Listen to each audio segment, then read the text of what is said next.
नमस्कार। आज हम लेखक रांगेय राघव द्वारा रचित कहानी गूंगे के बारे में चर्चा करेंगे। कहानी एक गूंगे बालक की गहराई से भरी जीवन गाथा है, जो न केवल उसकी शारीरिक असमर्थता को उजागर करती है, बल्कि उसके भीतर छिपी मानवीय गरिमा, आत्मसम्मान और मौन प्रतिरोध की शक्ति को भी सामने लाती है। यह बालक जन्म से ही बहरेपन और गूंगेपन का शिकार है। उसकी माँ उसे छोड़ चुकी है, पिता की मृत्यु हो चुकी है और जिन रिश्तेदारों ने उसे पाला है, वे उसे केवल मजदूरी का साधन मानते हैं। वे उसे बाजार में पल्लेदारी करने के लिए मजबूर करते हैं और बदले में उसे रोटियां देते हैं। वह गूंगा कभी भीख नहीं मांगता, मेहनत करता है और अपने श्रम से पेट भरता है। जब चमेली उसे अपने घर में काम पर रखती है, तो वह इशारों से संवाद करता है। उसकी समझदारी, भावनात्मक गहराई और श्रमशीलता धीरे धीरे घर के लोगों को प्रभावित करती है। वह बच्चों के साथ खेलता है, दूध लाता है, सब्जियां पहचानता है और बिना बोले सब कुछ समझने की कोशिश करता है। लेकिन उसके भीतर एक बेचैनी है। वह बार बार भागता है, फिर लौट आता है। यह भागना केवल अस्थिरता नहीं है, बल्कि एक प्रकार का मौन प्रतिरोध है। वह दबना नहीं चाहता। उसकी असमर्थता को लोग कमजोरी समझते हैं, लेकिन वह कमजोर नहीं है। एक दिन चमेली उसे घर से निकाल देती है।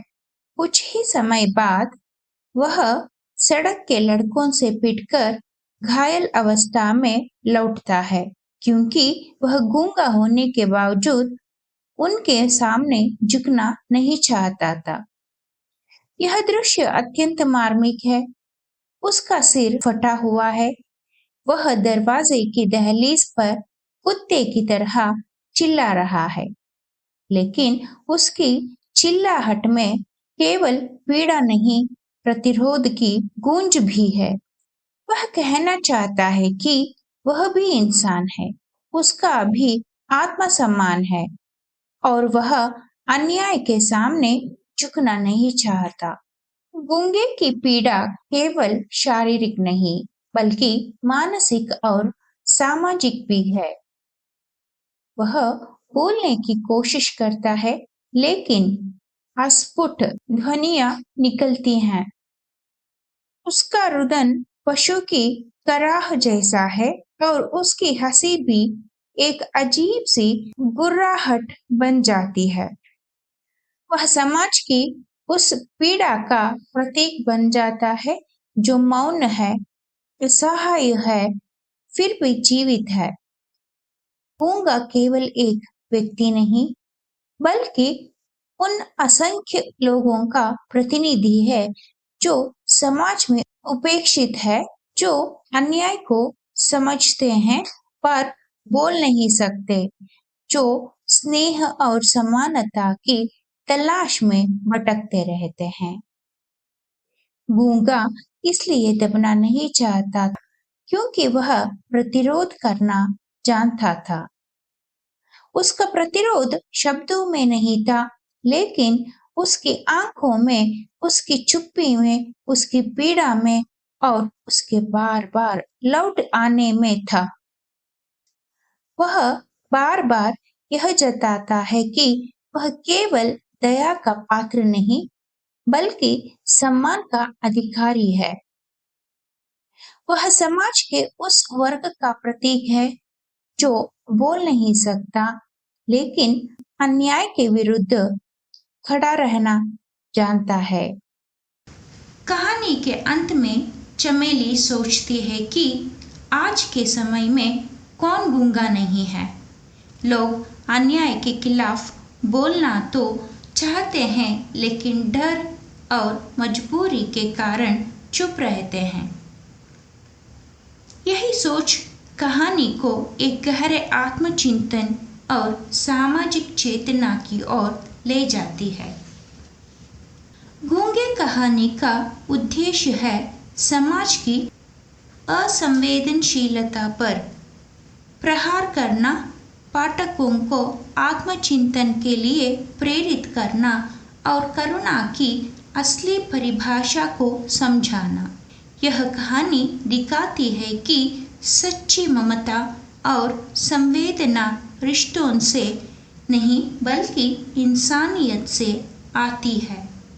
इस कहानी की विशेषता है इसकी प्रतीकात्मकता, यथार्थवादी चित्रण, संवेदनशील भाषा, संवादों में सामाजिक आलोचना और करुणा का मानवीय चित्रण।